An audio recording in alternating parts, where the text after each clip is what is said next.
It's personal between me and you, and I'm going to do you some serious harm, you big stiff idiot.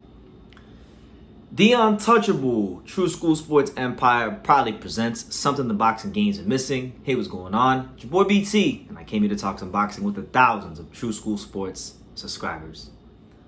Alright, so I wanted to discuss this because this video topic right here was suggested on my community post.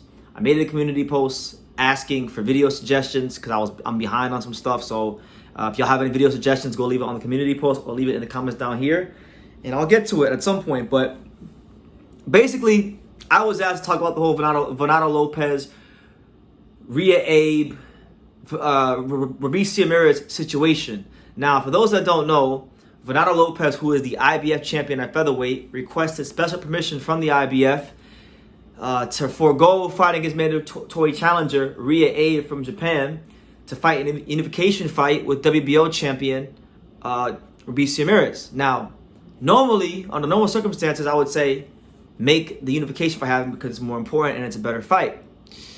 But you gotta look at things in boxing on a case-by-case basis. You can't treat every situation and everything the same because, as you know, in boxing, there's a lot of politics, a lot of things that can happen. There's a lot of moving pieces, and you gotta really make yourself aware of all these things so you can really see things for how they are and not how you wish for them to be. All right. Now, to get you guys up to speed, Reiya Abe is a fighter from Japan.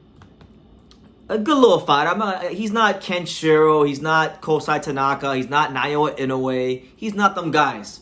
He's more of a Shuichiro Yoshino, level fighter. He's a guy that isn't a big knockout puncher. He only has 10 knockouts in 28 fights. But he did beat Kiko Martinez, who we know is formidable as they come at featherweight. But for the most part, he struggled even at the Japanese level to consistently be an elite fighter, let alone the world level, right? So with that being said, and with that being established on True School Sports, I would much rather see Venado versus Robeisy Ramirez. However, he won a fight against Kiko Martinez. For those of you who don't know, that was an IBF final eliminator fight, meaning that by winning it, by way of default, he became at that point Venado Lopez's mandatory challenger. That is fact, okay? Now, somehow, some way, either by hook or by crook, or maybe a little nice manila envelope, all right? Top Rank must work out some sort of deal with the IBF because Joet Gonzalez comes out of nowhere to get awarded his third title shot in a voluntary defense, all right? And Venado beat him for defended his belt successfully against him just last month. Now, we got Reiya Abe. We got Reiya Abe who deserves to fight for the mandatory spot. But here we got Venado Lopez. And shout out to my boy Pete. I'm gonna use this vocabulary word because of my boy Pete. They're trying to expunge Reiya Abe from the equation when he earned his shot at the title. Now,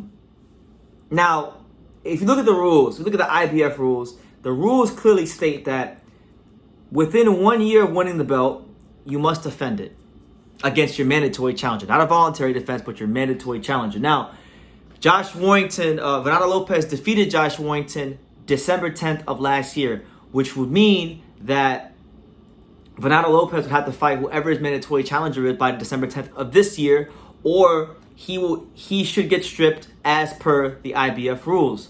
That is fact. So that mandatory challenger is Reiya Abe.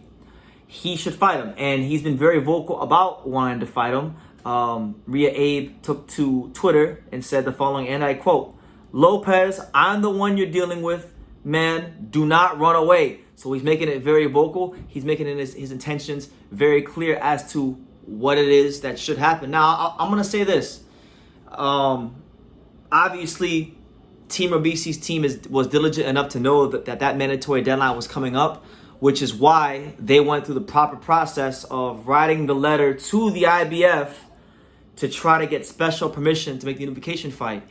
Now, my thing is this. One thing that we're definitely seeing in boxing across all weight classes, and I really don't like it. It's actually something that's bothering me quite a lot in boxing, is the devaluing of the ranking system and the devaluing of a mandatory challenger.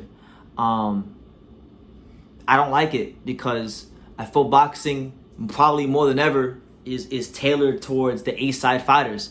And boxing, when it's at its best, is not supposed to be so in favor of the A-side fighters. You have the whole concept of a mandatory challenger in the first place was for a couple of reasons. Number one, it was to have a ranking system in which the fighters that beat the guys they need to beat in the rankings earn their shot at the belt. That's number one. Number two, it's to ensure that the champion doesn't fight the best person every time, because if the champion fights the best person every time, they're going to be high-level, hellacious fights, and odds are they're going to have a short career. You know, think about it. If all your favorite fighters just fought each other, you know, right away, they would all have short careers. So mandatory challenges and the ranking system is to ensure that the guys that don't have the most backing, that maybe don't have the best promotional situation, can get their fair shot at glory and achieving their dreams in the sport, and maybe securing some nice money for themselves and their families. And it's also for the champions, so that when you get into that advantageous position, you can not only make money for yourself, but also have longevity in the sport. That's the concept of a mandatory challenger, ladies and gentlemen. And truth be told,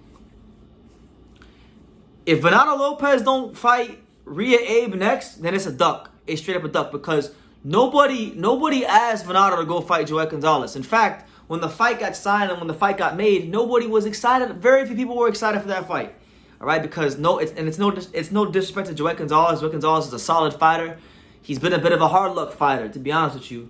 But the reality is he has already lost 2 world title fights. Nobody wanted to see Joel Gonzalez in a 3rd world title fight. So if Venado complains about having to do a quick turnaround, it's not him. It's not anybody else's fault but his team for making that fight happen, because it was completely unnecessary. So I don't think Reiya Abe is this great fighter. I'm not even saying he'll beat Joel. You know, he's not a big puncher. He can box a little bit, but he's, you know, not a big puncher.